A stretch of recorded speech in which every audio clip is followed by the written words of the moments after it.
Bienvenido a Casa Zoen, mi nombre es Roberto. Casa Zoen es un lugar seguro para explorar la vida espiritual conforme al modelo de Jesús para el diario vivir. Gracias de verdad por estar aquí conmigo. Si me estás escuchando en una plataforma de podcast o nos estás viendo por YouTube, gracias de verdad. Es un honor para mí compartir este tiempo contigo. Si no has escuchado el episodio número 1 de Casa Zoen, quiero animarte a que lo hagas. En este episodio hablo de cómo yo nací con una enfermedad genética llamada hemofilia. La hemofilia es un trastorno hemorrágico hereditario que causa que una persona sangre y ese sangrado no pare. No es que la persona sangre más que una persona normal, sino ese sangrado no para porque hay una deficiencia de una proteína llamada el factor octavo. Con lo que yo nací, la hemofilia tipo A mí me faltaba la proteína del factor octavo que ayuda a ese proceso de coagulación. Y tú te puedes imaginar con una enfermedad así, mi vida corrió peligro en varias ocasiones y en el episodio 1 hablo de cómo estuve a punto de morir en cierta ocasión. Así que no quiero entrar en detalles ahorita en este episodio, pero quiero animarte a que si no has escuchado cómo yo sobreviví y vi la intervención sobrenatural, la intervención divina, quiero animarte a que veas en YouTube el episodio 1 o lo escuches en tu plataforma favorita de podcast. Pero en este episodio 2, quiero seguir hablando de esta vida abundante. Zoen es la palabra en griego en el Nuevo Testamento, en la Biblia, que habla de la vida concedida por Dios. Una vida sobrenatural, una vida del cielo, una vida que va más allá del esfuerzo humano, es un regalo de Dios y esta vida realmente se puede experimentar. Y esta vida abundante se experimenta a través de las pruebas, a través de los valles, no solo en la colina del éxito, sino cuando estamos pasando por dificultades. Y esa ha sido mi historia, mi vida, al caminar con el Dios verdadero que me ha mostrado su Zoen, su vida abundante. Y en este episodio quiero platicarte de cuando mis padres decidieron embarcar en otra aventura de fe, cuando decidieron inmigrar a Estados Unidos, cuando yo estaba por cumplir 11 años. Mi hermanita estaba chiquita, ella tenía 3 años más o menos. Y nos mudamos a Estados Unidos, a Hanford, California. Mi papá es un ministro, él es pastor. Y en ese entonces, gracias a la generosidad y el corazón de amor de esta familia, la familia Cromwell, ellos eran pastores en Hanford, California, y nos abrieron las puertas, le abrieron las puertas a mi papá para que él pudiera trabajar como pastor en esta iglesia. Entonces se tramitó lo que se llama la visa R1 para que mi papá pudiera ir a Estados Unidos, trabajar y su familia pudiera ir con él y nosotros tuviéramos acceso a el medicamento. Ahora, en el episodio 1 yo te cuento cómo es tan importante que una persona que nace con hemofilia severa, lo que le ocurrió a mis padres, lo que me ocurrió a mí, es muy importante que una persona tenga este acceso a este medicamento. Si no lo tienes, es muy probable que tus articulaciones, tu cuerpo sufra sangrados y esos sangrados causan estragos en tu cuerpo y puede causar deformidades, puede causar lo que le llaman una artropatía hemofílica, que es simplemente un tipo de artritis. Entonces, el estilo de vida, la calidad de vida que una persona puede tener es muy limitada si no tienes acceso a este medicamento. Y en México, de donde yo soy, donde yo nací, en Puebla, México, era muy difícil obtener este medicamento de forma recurrente, lo que le llaman el tratamiento profiláctico. Entonces mis padres decidieron, después de mucha oración, después de estar tocando puertas, que lo mejor para mí era poder tener acceso en Estados Unidos a este medicamento. Fue un paso de fe, tuvieron que dejar su familia, su contexto, el trabajo, el ministerio con el que ellos estaban sirviendo a Dios y aventurarse a otro lugar, a un país desconocido para mi mamá. Mi papá ya había estudiado en Estados Unidos cuando él era más joven, pero era nuevo para todos nosotros. Yo no sabía hablar inglés, mi mamá tampoco sabía hablar inglés y mi hermanita estaba chiquita, ella tampoco sabía hablar inglés. Así que tú te puedes imaginar, si eres inmigrante y has venido a este país, tú y yo sabemos todos los retos que esto implica, ¿verdad? El temor, el desconcierto, las preguntas, las dudas, cómo le vamos a hacer, cómo vamos a conocer a personas que nos van a ayudar. Hay tantas preguntas que tiene uno cuando pasa por este proceso de ser inmigrante.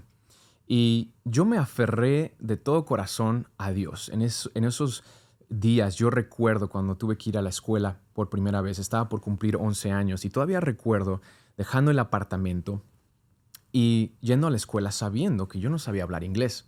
Yo estaba en cuarto grado de primaria, el cuarto grado, y recuerdo que cuando llegué a la escuela me tuvieron que pasar a un grado menor, me tuvieron que retrasar por un tiempo al tercer grado porque pues tenían que regularizarme, yo tenía que aprender en inglés, tenía que ponerme al corriente y fue un golpe para mí porque yo era un estudiante diligente y a mí me gustaba sacar buenas notas en la escuela, pero recuerdo sentirme pues abrumado en ciertos momentos, pero a la misma vez recuerdo orando y diciéndole a Dios, te necesito, no quiero hacer esto solo, ayúdame. Y recuerdo como de un niño de 11 años entrando a esa escuela, teniendo ese temor, pero sobrepasando ese temor, caminando paso a paso, teniendo esos pasos de fe y poco a poco vas encontrando cómo Dios te va ayudando. Ahora, tengo que hacer un paréntesis aquí y decirte que en mi experiencia caminando con Dios, con Jesucristo, el Dios real, yo he visto cómo su amor se ha manifestado a través de personas que lo aman, que lo siguen, personas que se llaman cristianas, pero no solo lo dicen con palabras, sino realmente lo demuestran con hechos. Y si tú has experimentado ese amor de Dios a través de personas genuinas, no personas perfectas, pero personas que realmente aman a Dios y lo demuestran, eres una persona muy bendecida. Y mi corazón y mi deseo para ti es que realmente puedas experimentar ese amor de personas que realmente aman a Dios, que aman a Jesucristo, que lo siguen. Y si no lo has experimentado, esa es mi oración, que Dios te guíe a ese tipo de personas. No van a ser personas perfectas, pero son personas que realmente quieren demostrar ese amor. Y en nuestro caso, eso es exactamente lo que experimentamos. Como te mencioné, nos mudamos a la ciudad de Hanford, California, y fue gracias a esta familia, los pastores Blake y Rena Cromwell, que le abrieron las puertas a mi papá para que él pudiera trabajar en la iglesia. Y ellos tenían una escuela de la iglesia donde yo pude entrar y pude ponerme al corriente, aprender inglés. Y fue un proceso hermoso a pesar de las dificultades. Pero ellos hicieron algo que siempre voy a estar agradecido toda mi vida. Y lo mencioné un poquito en el episodio 1, así que lo puedes escuchar en el episodio 1. Pero llegamos a Hanford, California, teníamos tantas preguntas, teníamos tantas dudas. Y cuando entramos al apartamento que ellos nos habían ayudado a rentar, ellos lo rentaron y lo amueblaron por completo. Y es una sensación, no te la puedo describir, porque el dejar todo, el tener tantas preguntas, el tener esta sensación abrumadora de ¿vamos a estar bien? ¿Cómo van a ser las cosas? El futuro es incierto. Pero cuando abrimos esa puerta, yo solo te puedo describir que olí un aroma de esperanza, un aroma de Dios está con nosotros. Y había muchas otras preguntas que no estaban resueltas. ¿Cómo voy a tener medicina? ¿Cómo vamos a poder tener seguro médico? Había muchas preguntas sin respuestas. ¿Cómo voy a aprender inglés? Los amigos, la escuela, el contexto. Hay tantas preguntas. Pero en ese momento yo recuerdo cuando entramos, hasta la fecha lo recuerdo, entramos a este apartamento y el aroma de casa, el aroma de Dios está contigo, hay esperanza, realmente llenó mi corazón y eso fue un motor para mí, no solo para mí, pero para mis padres, para mi hermanita. Nos sentimos amados, nos sentimos abrazados y realmente mi oración es que tú puedas experimentar eso. Si eres inmigrante y estás empezando tu vida en otro país o en Estados Unidos, yo sé que hay muchos retos por delante. Mi consejo, mi ánimo y mi oración para ti es que te unas, que te rodees de una congregación de creyentes, una iglesia de personas que aman a Dios, que realmente quieren mostrar ese amor de Dios con hechos. Rodéate de esas personas. Pídele a Dios que te guíe a una congregación, a una iglesia que realmente estudie la palabra de Dios, que realmente crea que el Jesús de los evangelios quiere hacer algo bueno en tu vida, que Él tiene planes de bien para ti, que va a haber valles, va a haber retos, va a haber circunstancias difíciles en esta trayectoria, en esta jornada de ser inmigrante. No va a ser fácil muchas veces, pero la diferencia es que no tienes que hacerlo solo. Dios es el Dios que protege al extranjero. Dios es el que ve, Dios es el que provee. Así que rodéate de personas. Pídele a Dios con sinceridad. Si no lo has hecho y no has buscado un grupo de creyentes en Jesús, rodéate de esas personas. Y yo sé que te van a apoyar, te van a sostener y no lo vas a tener que hacer solo. Esa fue nuestra experiencia y le doy gracias a Dios por la familia Cromwell, le doy gracias a Dios por la familia de Koinonia que mostraron realmente ese amor genuino de Jesús para nosotros. Pude tener seguro médico gracias a poder estar en este nuevo lugar, en esta nueva ciudad, en Hanford. Mi papá empezó a tocar puertas y trabajando en la iglesia pudimos encontrar atención médica para mí. Y por primera vez en mi vida tuve lo que le llaman el tratamiento profiláctico. Esto es un tratamiento recurrente. 3 veces a la semana yo me inyectaba lo que le llaman el factor octavo, el concentrado, que es una inyección en la vena.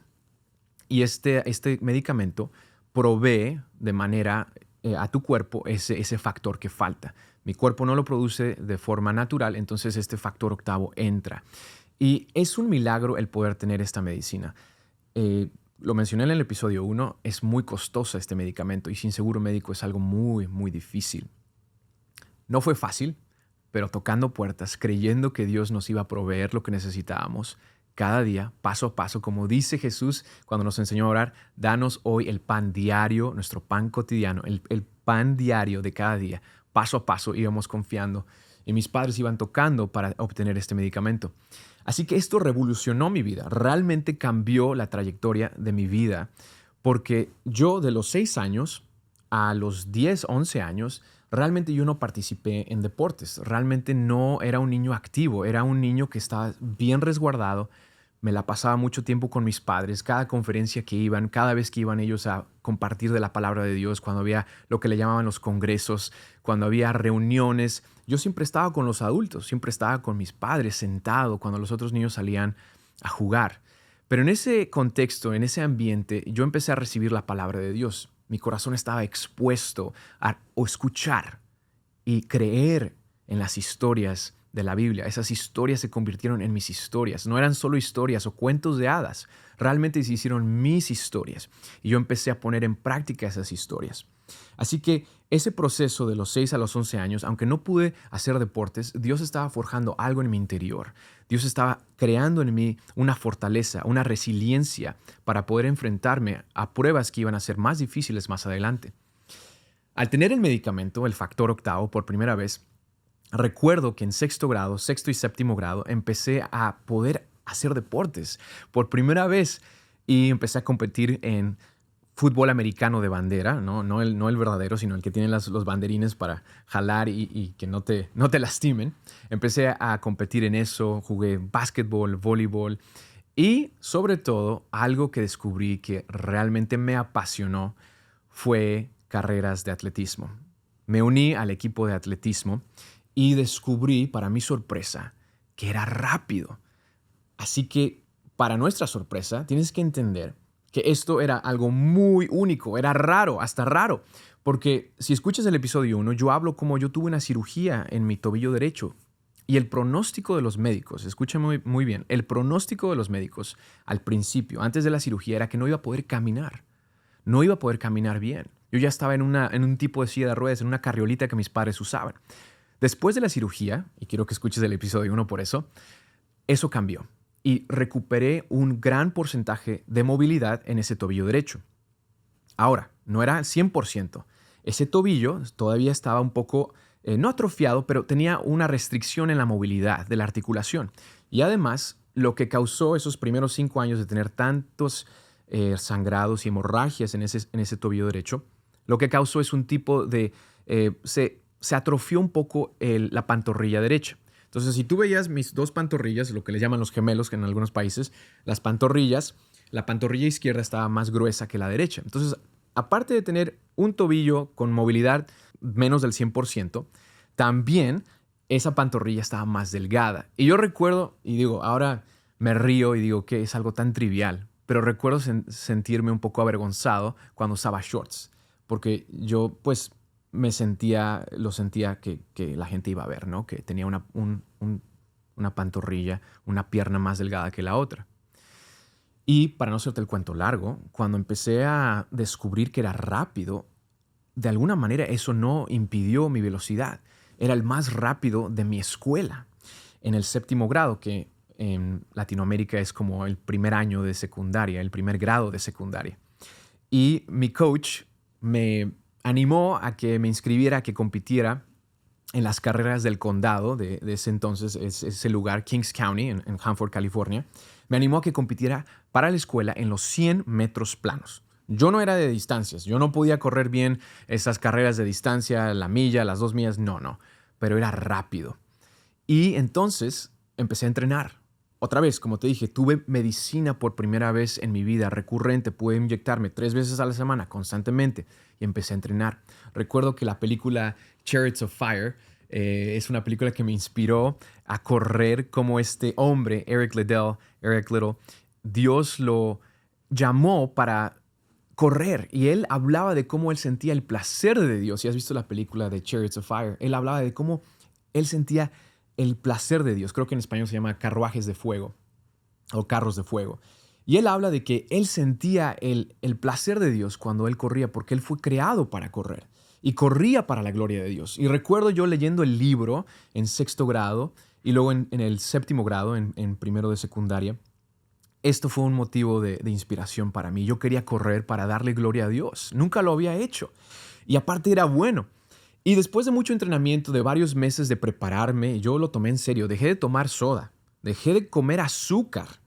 El azúcar solo venía de las frutas. Un chico mayor que yo, él estaba en segundo de secundaria, él me dijo, Roberto, si realmente quieres ponerte en serio, deja de tomar soda, el azúcar, come bien, come saludable. Y yo lo tomé en serio y empecé a entrenar.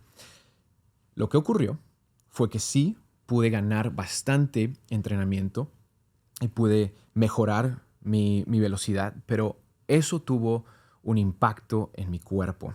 Como te dije, de los 6 a los 11 realmente mi cuerpo no había experimentado, mis músculos no habían experimentado lo que es someterse a ese entrenamiento fuerte. Y empecé a tener dolores muy serios en mi espalda. Hasta la fecha recuerdo que eran dolores tan fuertes que tenía que arrodillarme en mi cama y tener mi estómago recostado en la cama porque el dolor no me dejaba dormir. Eran muy fuertes esos dolores. Y con una persona que tiene hemofilia, cuando tienes dolor, los doctores siempre te dicen, dolor equivale a sangrado. Dolor quiere decir sangrado. Y un sangrado quiere decir que tienes que ponerte la medicina. Hay algo que está mal.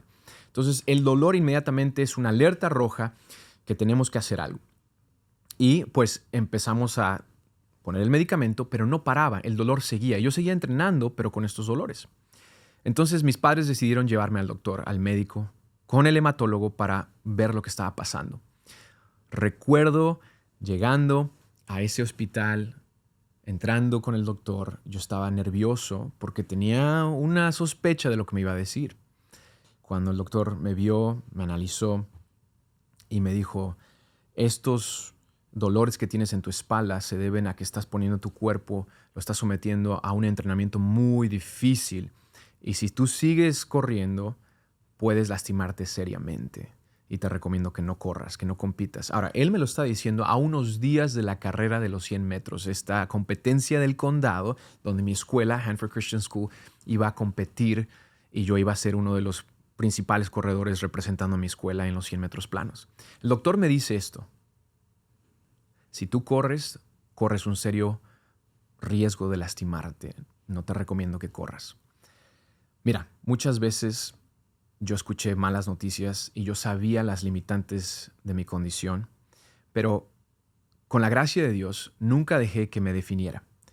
Ese día sentí lástima por mí mismo. Recuerdo saliendo del doctor y hasta la fecha recuerdo la sensación de desesperanza, de enojo, hasta un poco de enojo, porque había entrenado, tenía la medicina, Dios ya había provisto. ¿Por qué no puedo correr? ¿Por qué estoy en esta situación? Pero gracias a Dios mis padres me guiaron y me animaron a que orara.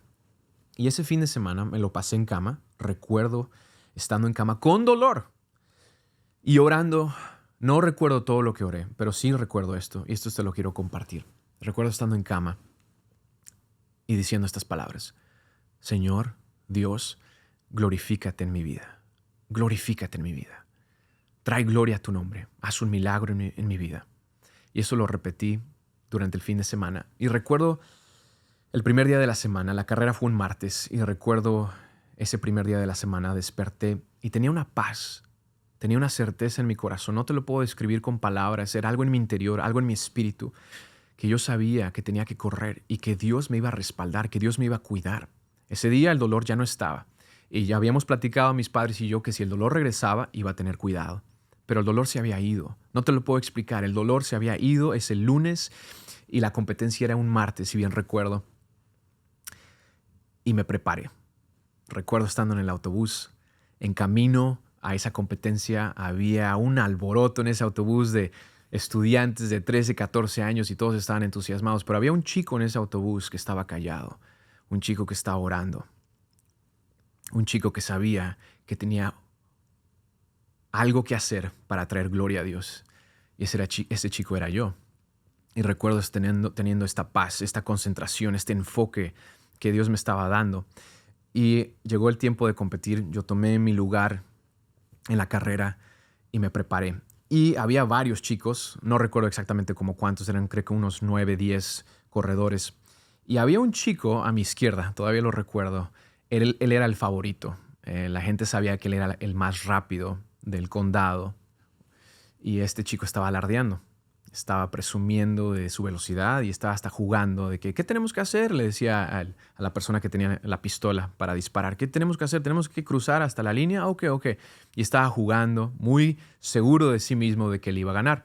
Y los otros chicos tú podías ver que también estaban intimidados por este chico.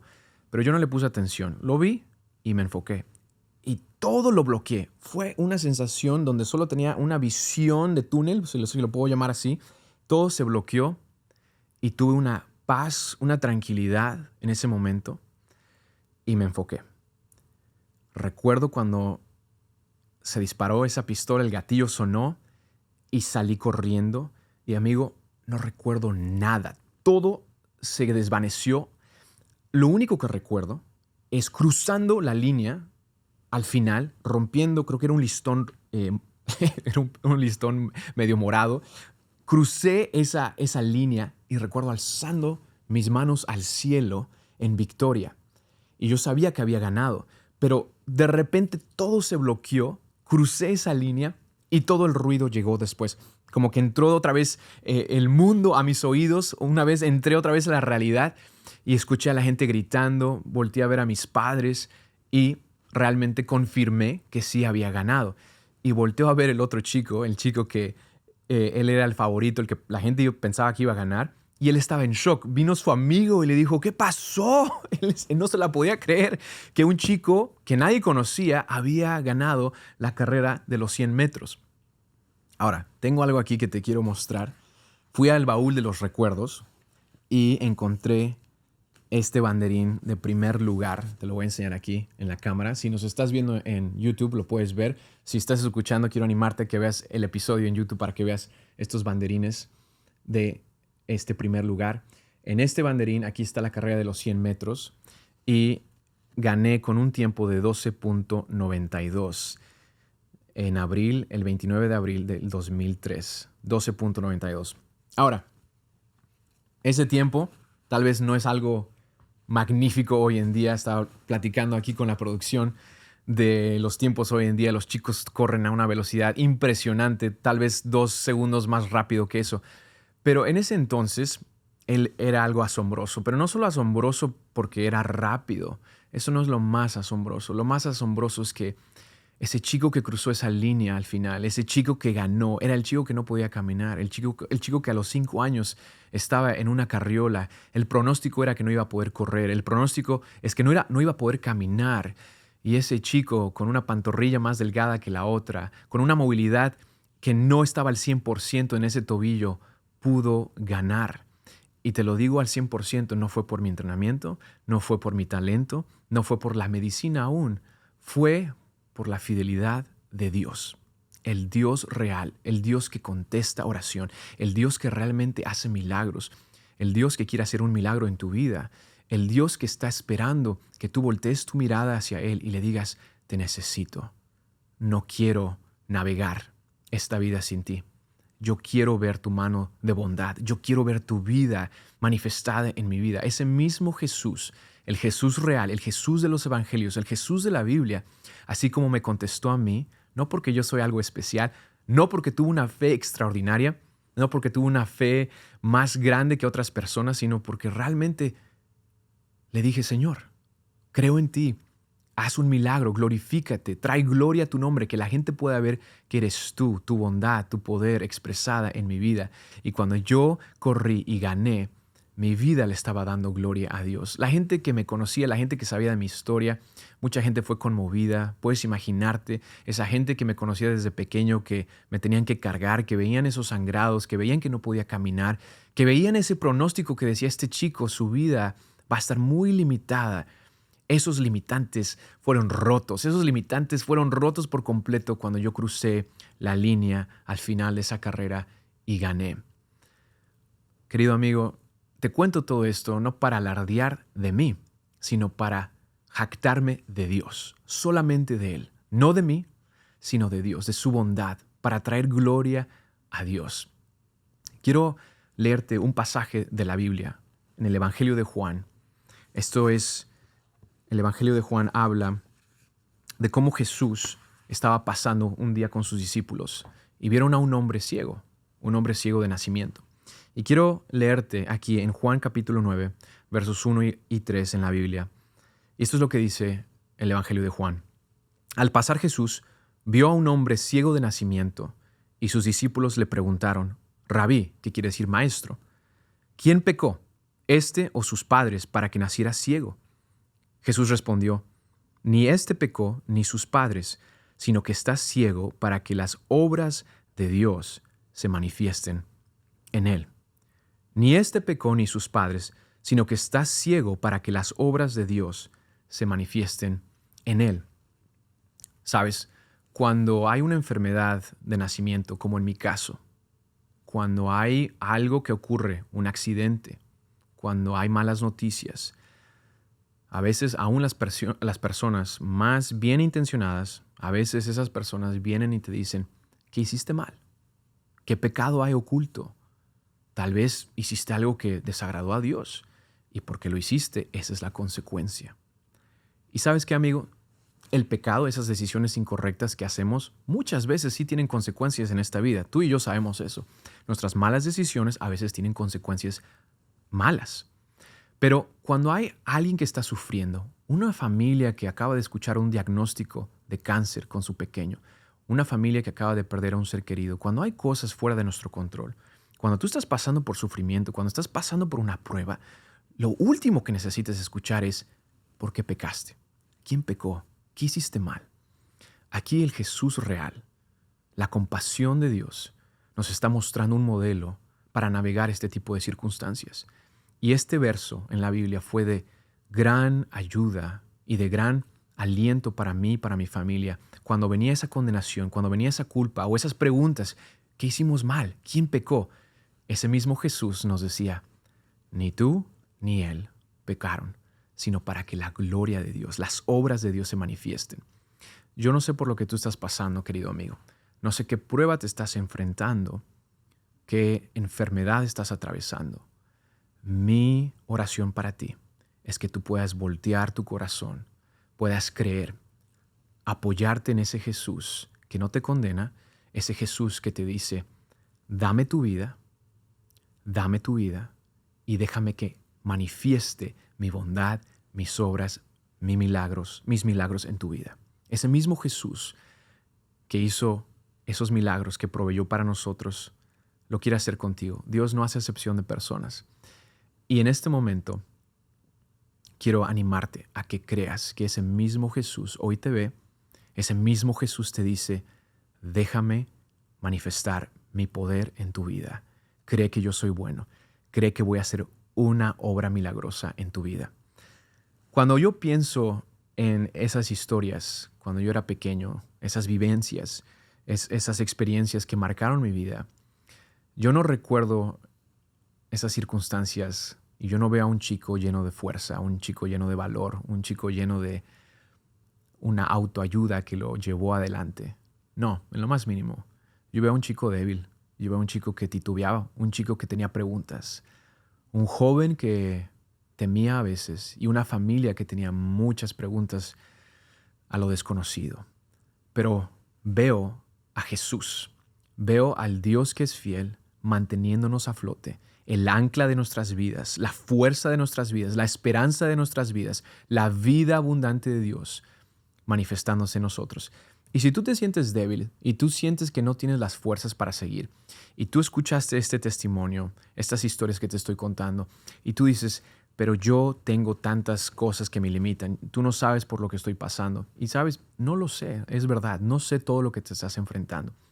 Pero hay un Dios que sabe, y hay un Dios que puede redimir, hay un Dios que puede hacer algo bueno de tu vida si le entregas tu vida, si le entregas tu vida y confías en Él. Y esto es lo que Él va a hacer. Quiero leerte otro pasaje de la Biblia. Esto está en 1 Corintios, capítulo 1. Pablo, un seguidor de Jesús, que su vida fue radicalmente transformada por un encuentro verdadero con el Jesús resucitado. Pablo escribe estas palabras y le está hablando a otros seguidores de Jesús. Seguidores de Jesús como tú y como yo, gente imperfecta, gente muy imperfecta y gente que necesitaba escuchar estas palabras. Y estas palabras son para ti y son para mí. Escucha lo que dice en 1 Corintios 1, versos 26 al 29. Dios los ha llamado a pesar de que pocos de ustedes son sabios según los criterios humanos, y pocos de ustedes son gente con autoridad o pertenecientes a familias importantes. Y es que para avergonzar a los sabios, Dios ha escogido a los que el mundo tiene por tontos, y para avergonzar a los fuertes, ha escogido a los que el mundo tiene por débiles. Dios ha escogido a la gente despreciada y sin importancia de este mundo, es decir, a los que no son nada, para anular a los que son algo. Así nadie podrá presumir delante de Dios. Dios ha escogido a lo débil, a lo que ha sido menospreciado. Dios ha escogido a lo tonto de este mundo para avergonzar a los sabios. En mi debilidad, este mismo Pablo dice, el poder de Dios se manifiesta, se perfecciona.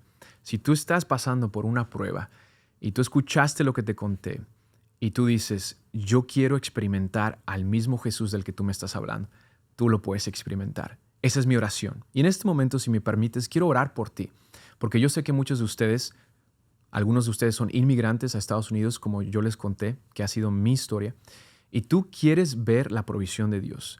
Tú te das cuenta que en tus propias fuerzas va a ser imposible y va a haber dolor, pero tú te das cuenta que con Dios vamos a pasar por pruebas, pero de la mano de Dios, con Dios, todo es posible. Así que vamos a orar, vamos a hablar con Dios y voy a orar por ti, que Dios se manifieste en tu vida.